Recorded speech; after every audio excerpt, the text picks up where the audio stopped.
Government మాకు శనివారం ఉత్తర్వులు జారీ చేసింది. మీరు ఒక ఐసోలేషన్ రూమ్ను తయారు చేసుకోండి, స్క్రీనింగ్ కోసం ఒక ఏరియాని ఐడెంటిఫై చేయండి, ఒక 10 బెడ్స్ని రెడీ చేయండి అని చెప్పింది. ఐడిహెచ్లో మేము 15 బెడ్లతో కూడిన ఐసోలేషన్ వార్డుని రెడీ చేసాం. మనం వెళ్దామంటే కూడా చూడొచ్చు, బెడ్స్ రెడీగా ఉన్నాయి. ఇంకా బ్యూటీ ఏంటంటే నెగిటివ్ ప్రెషర్, అంటే పక్కనోడికి కూడా పోనీయకుండా ప్రొటెక్ట్ చేసే రూమ్స్ ఉన్నాయి మన దగ్గర, అవి రెడీగా ఉన్నాయి.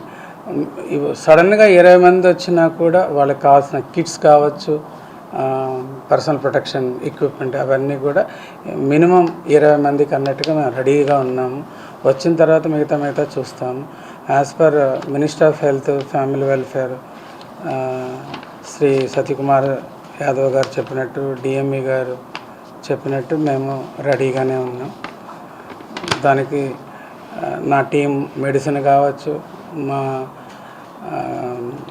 ఏఆర్ఎంఓస్ డాక్టర్ గోపినాథన్, డాక్టర్ హరికృష్ణ, అలాగే టీబీసీడీలో డాక్టర్ సుబ్బారావు సారు, వీళ్ళందరూ ప్రతిరోజు ఎప్పుడు వీలైతే అప్పుడు, అలాగే doctor Ramadevi 3rd unit medicine professor, వీళ్ళంతా కలుస్తూనే ఉన్నాం. మేము పదే డిస్కస్ చేస్తున్నాం వాట్ బెస్ట్ మనం చేయగలమో అవైతే మేము రెడీగా ఉన్నాం. We're prepared to go with ఏ కేసు వచ్చినా మేము డీల్ చేయడానికి రెడీగా ఉన్నాం. దీనికి తిరుపతి ప్రజలే కాదు, చుట్టుపక్కల ఉన్న ప్రజలకు కూడా మేమేం చెప్తామంటే, దీని గురించి భయపడాల్సిన పని లేదు. మిగతా జబ్బుల్లాగే ఇది కూడా మామూలు వైరల్ జ్వరమే. అయితే తీవ్రతకు వెళ్తే మనం ఏమీ చేయలేం.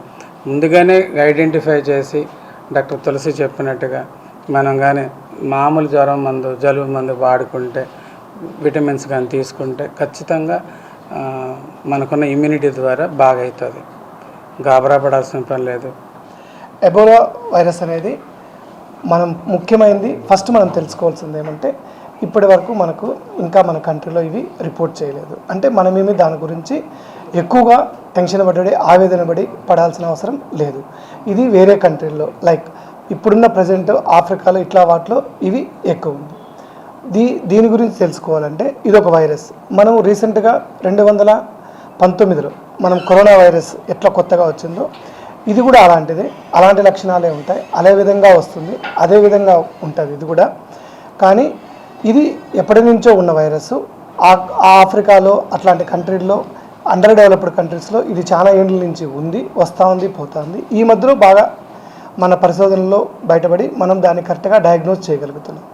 లక్షణాలకు వచ్చే కొద్దికి ఇది వైరల్ జబ్బు కాబట్టి వైరల్ లాగానే ఉంటుందండి. అంటే బాడీ పెయిన్స్, జాయింట్ పెయిన్స్, కీలు నొప్పులు, ఒళ్ళు నొప్పులు, వాంతులు, బేదులు, మన దశల వారీగా జబ్బు పెరిగే కొద్దికి సిమ్టమ్స్ మారుతూ వస్తాయి. మొదటి దశలో మామూలు వైరల్ ఫీవర్ లాగానే ఉంటుంది. మామూలు జలుబు, గొంతు నొప్పి, గొంతు నసనసగా రావడము, కీళ్ళ నొప్పులు, ఒళ్ళు నొప్పులు. నెక్స్ట్ దశలు మారే కొద్దికి మిగతా ఆర్గాన్స్ డ్యామేజ్ అయ్యే ఛాన్స్ ఉంటుంది. మిగతా ఆర్గాన్స్ అంటే బాడీలో ప్రతి ఆర్గాన్ డ్యామేజ్ అయ్యే ఛాన్స్ ఉంటుంది.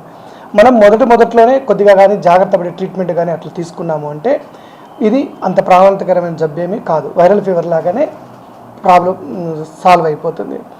మనం ఎప్పుడైతే ఇది కాంప్లికేట్ అయ్యేంత వరకు సరిగా చూసుకోకుండా ఉన్నప్పుడు సీరియస్ అయ్యే జబ్బే ఉంటుంది. దీనికి డయాగ్నోస్కి కానీ, అంటే దీన్ని కనుక్కోవడానికి కానీ, దీనికి ట్రీట్మెంట్కి కానీ మనకు అన్ని అవైలబిలిటీలు ఉన్నాయండి. మనకు వైరాలజీ ల్యాబ్ మన దగ్గర తిరుపతిలోనే ఉంది. మనం అవన్నీ కనుక్కోవచ్చు, దాంట్లో ఏం ప్రాబ్లం ఏం లేదు. ట్రీట్మెంట్కి వచ్చే కొద్దికి సాధారణ వైరల్ ఫీవర్ లాగానే పారాసెటమాల్, ఫ్లూయిడ్స్, సెలైన్, మనం బయట ఎక్కువ తిరగకుండా అట్లా ఉండాల్సి వస్తుంది.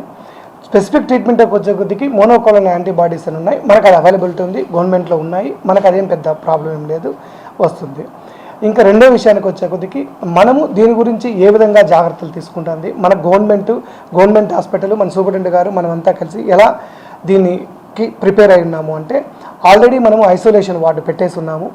దగ్గర ఒక 8 to 10 బెడ్స్ ఐసోలేషన్ వార్డు పెట్టినాము, 15 బెడ్డెడ్ పెట్టున్నాము. ఇప్పుడు మళ్ళీ దానికి సపోర్ట్గా 4 వెంటిలేటర్స్, ఏమైనా ఎమర్జెన్సీ వస్తే దానికి కూడా మనము సపోర్ట్ చేస్తున్నాము. దీని గురించి coming to the next most important, ఈ జబ్బు ఒకరి నుంచి ఒకరికి ఎట్లా వస్తుంది, మనం ఏం ప్రికాషన్స్ తీసుకోవాలి, ఇది చాలా ఇంపార్టెంట్ అండి. ఈ జబ్బు వైరల్ ఫీవర్ కాబట్టి మనకు ఇంతకుముందే చెప్పినట్లు నేను మీకు అది upper respiratory tract, throat infection లాగా, గొంతు నొప్పి లాగా వస్తుంది కాబట్టి మనిషి నుంచి మనిషికి స్ప్రెడ్ అయ్యే ఛాన్స్ ఉంటుందండి. ఎలా ఉంటుందంటే మనం దగ్గినప్పుడు కానీ, లేకపోతే మన నోట్లో నుంచి ఎంగిలి అట్లా పోయినప్పుడు కానీ, లేకపోతే మనం తుమ్మినప్పుడు కానీ ఆ డ్రాప్లెట్ ఇన్ఫెక్షన్ అంటే వాటర్ ఆ చిన్న చిన్న డ్రాప్లెట్ ఇన్ఫెక్షన్ ద్వారా స్ప్రెడ్ అయ్యారు, హ్యాండ్స్ నుంచి స్ప్రెడ్ అవ్వడం. మనం ఇప్పుడు తుమ్మి ఇట్లా చేపెట్టుకుంటాం ఖర్చీపు లేకుండా, ఆ చైన్ వేరే వాళ్ళకి హ్యాండ్ షేక్ ఇవ్వడమో లేకపోతే అట్లా ఇచ్చినప్పుడు అలా వస్తుంటుందండి. కరెక్ట్గా చెప్పాలంటే సచ్ ఆఫ్ మనం ఇంతకుముందు ఎలా కరోనా వైరస్ ఎలా అనుకున్నామో అలానే ఉంటుంది ఇది కూడా, ఒకరి నుంచి ఒకరికి స్ప్రెడ్ అవ్వడము. నెక్స్ట్ వచ్చే కొద్దిగా మనము మెయిన్ ప్రికాషన్స్ తీసుకోవాల్సింది మన లెవెల్లో వచ్చి మూడండి. ఒకటి, ఏదైనా వైరల్ ఫీవర్ వస్తే డాక్టర్ దగ్గరికి పోవడము, దగ్గు జలుబున్నప్పుడు మాస్కులు వేసుకోవడము, ఖర్చీపు ఇవి వాడుకోవడము, హ్యాండ్ వాష్ చేసుకోవడం. నెక్స్ట్ బేస్ లెవెల్లో విలేజ్ లెవెల్లో వచ్చే కొద్దికి ఇది ఎలా వస్తుంది అంటే విలేజ్ లెవెల్లో అంటే మెయిన్ స్ప్రెడ్ ఫ్రమ్ ఫారెస్ట్ నుంచి వస్తుందండి. ఫారెస్ట్లో కూడా అడవి ఉంటుంది. ఈ అడవుల్లో కూడా మెయిన్ ఈ సీజన్లో ఎందుకు ఉంటుంది ఎక్కువ అంటే ఈ సీజన్లో అడవి మాంసం ఒకటి దీని సోర్సు, దీనికి మూల కారణం. రెండోది వచ్చి ఫ్రూట్స్, గబ్బిలాలు. ఇప్పుడు గబ్బిలాలు తినే దీని గురించి ఈ రెండు కానీ మనం కంటామినేటెడ్ అయ్యే ఫుడ్ కానీ తిన్నాము, ఆహార పదార్థాలు కానీ మనం తీసుకున్నామంటే వాళ్ళకి జబ్బు వచ్చే లక్షణాలు ఉంటాయండి. కాబట్టి ఈ సమయంలో అందరూ ప్రజలంతా కూడా మనం గుర్తుపెట్టుకోవాల్సింది ఏమంటే మనం అడవి మాంసం ఇట్లాంటివి ఏమైనా తినేట్లుంటే విలేజ్ ప్రాంతాల్లో పల్లె ప్రాంతాల్లో ఇవన్నీ ఆపేయాలి.